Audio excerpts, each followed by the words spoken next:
You may have heard that money doesn't buy happiness, and the person that told you that probably had a lot of money. But they aren't exactly wrong. I think what's closer to the truth is that having money is not everything. Not having it is. Kanye West said that. And while I don't always take financial advice from rappers, Kanye's got a pretty good point. When you don't have money, it becomes the source of a lot of pain, frustration, and anger. It consumes your life and becomes the lens with which you see the world. Hey, how much did that cost? Oh, that must have been expensive. Hey, I think you owe me 20 bucks. You can pay me later. That's Venmo? When we don't have it, every problem seems to revolve around money. And while being rich won't fix every problem in your life, stacking up some money seems like a worthwhile pursuit. When you become financially free, you will no longer make every decision solely based on money. You don't take the job just because it pays better. You don't have to look at the price of organic groceries to make sure you can afford them. Hell, you can take Uber Black to the airport every once in a while. Imagine being at a place where you never had to worry about money again. And maybe not even that far. Imagine a place where money wasn't the major stressor in your life and on your relationships. The steps to get there are simple, but it's not gonna happen overnight. So let's get started. Step 1, create an emergency fund.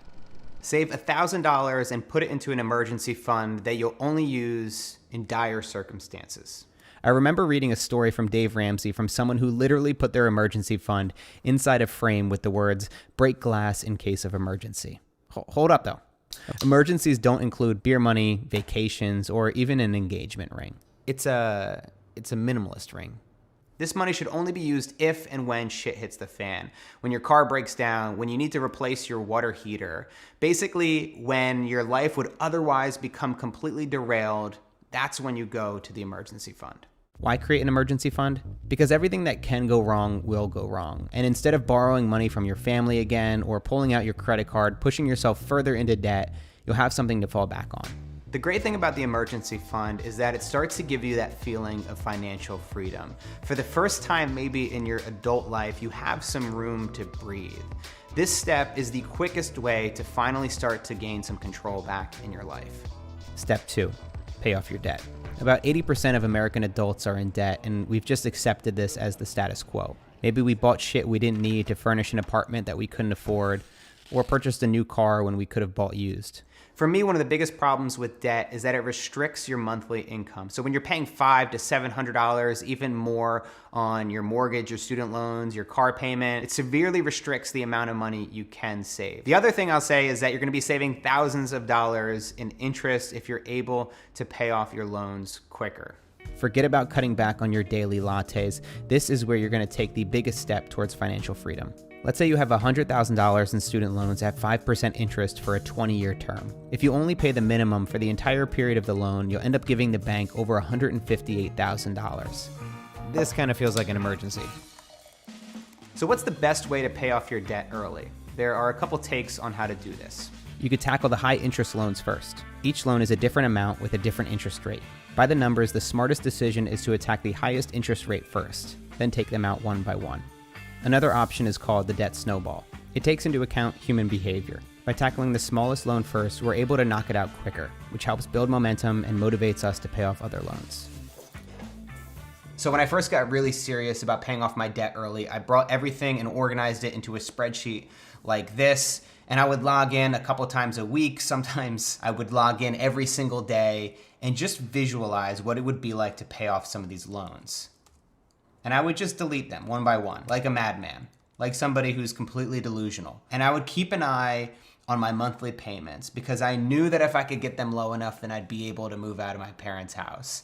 So this is what drove me. I started to have hope again. I started to feel like there was a light at the end of the tunnel and I would actually eventually be able to pay all this off. Step 3, create a runway. What would it feel like to have 6 to 12 months worth of expenses in your bank account at all times? Imagine the kind of freedom and stability you'd have knowing that if you ever got injured, lost your job, or you couldn't find any more clients, that you'd be taken care of for the foreseeable future. This is why having runway is so important. Open up a spreadsheet and take account of all your monthly expenses. Rent, groceries, internet, insurance, Netflix, your phone bill, etc. So pulling all this information into my spreadsheet was an amazing way for me to start to see what's the absolute minimum that I needed to survive on. And as a freelance filmmaker with my income varying widely, This was a really powerful number to have. Okay, now for some tough math. Multiply that number by 6 months to get your first target runway goal. The next goal after that would be to get 12 months of runway. This number now becomes your baseline. It's like an extended emergency fund. Except I wouldn't put $22,000 in a frame above your bed. I think the bank might be a little bit safer. Step 4, start a retirement fund. Retirement funds are one of those things that you know you should do, but you haven't done yet, but eventually you'll get to it, but you probably never will. Retirement funds are those things that your friends talk about sometimes, and whenever they do, you just smile and nod, but really you're thinking, fuck you, Brian, you're a piece of shit. I don't care what your stocks are. And then you think to yourself, what's a 401k? I'm gonna look that up. Personal finance is often about making short-term sacrifices for long-term gain. By saving a little bit each year, you'll be able to set yourself up for a dignified retirement.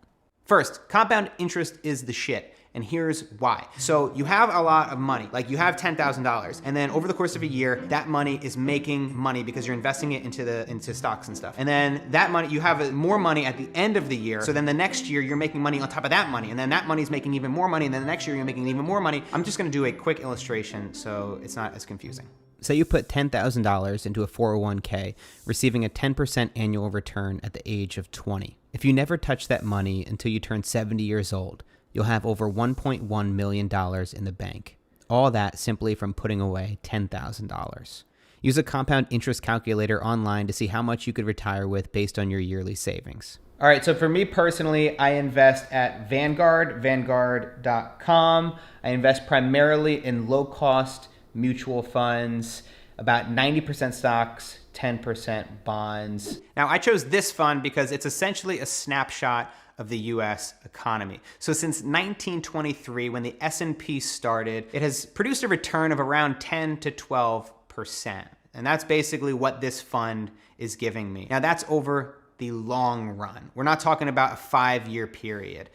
So when you invest in the long run, you're not checking your Vanguard account every day, every other day. You're putting your money in, you're making sure that you have everything set, and then you're checking it maybe in 6 months, maybe in a year, but you're not stressing out every time that the stock market's shaky. When 2008 hit, a lot of people lost money. But if you're investing in the long term, that's not gonna matter at all, because in 30 years, you're gonna eventually make your money back. Now, there are many, many variables that will factor into your own investment strategy, like your age, your income, how much money you'll think you'll need when you retire, how much risk you're willing to tolerate. Please do your research before investing. I'm not your financial manager, investor, or fiduciary.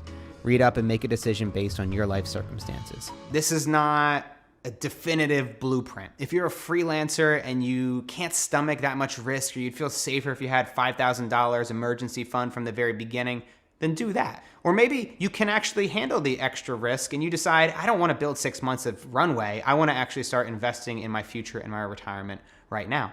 Then do that. I personally like the idea of paying off my debt first and then moving to my retirement fund. But for a lot of people, if you're not able to pay off your debt that quickly, you may want to actually start your retirement fund now, especially if you have a 401k match with your company, because then you're going to be able to take advantage of the compound interest. I wouldn't have been able to pay off my debt if it wasn't for reading books like Dave Ramsey's Total Money Makeover or Ramit Sethi's I Will Teach You to Be Rich. I recommend reading one personal finance book a year or listen to one of 100 podcasts on the topic. This will help you reset your priorities every year, as we can sometimes get distracted by shiny objects.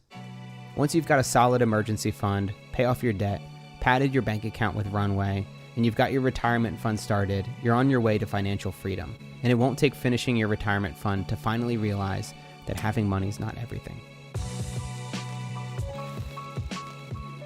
Is this an awkward time to ask for money?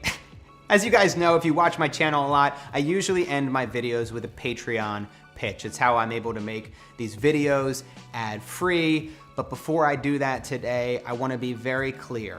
If you do not have the money, if you are trying to pay off your debt and you're trying to cut down as many expenses as possible, if you feel stressed out about buying a cup of coffee, please, please, please, please, please do not contribute to my Patreon. This is not reverse psychology or anything. I truly want you guys to kick ass. I want you to do amazing stuff, and I want you to not feel stressed out about money, and I don't want you to make bad decisions with your money. That said, if you do have the money, if you feel so inclined and you're feeling great about it, I would love it if you would consider contributing to my Patreon account. I've been working my ass off to try to make really great videos and extra podcast episodes to add value to you guys. So these are some of the things that you can get from it.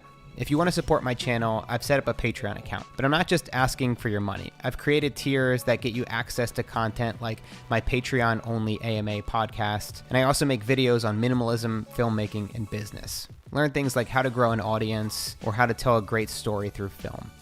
As always, thank you guys so much for watching, and I will see you next time.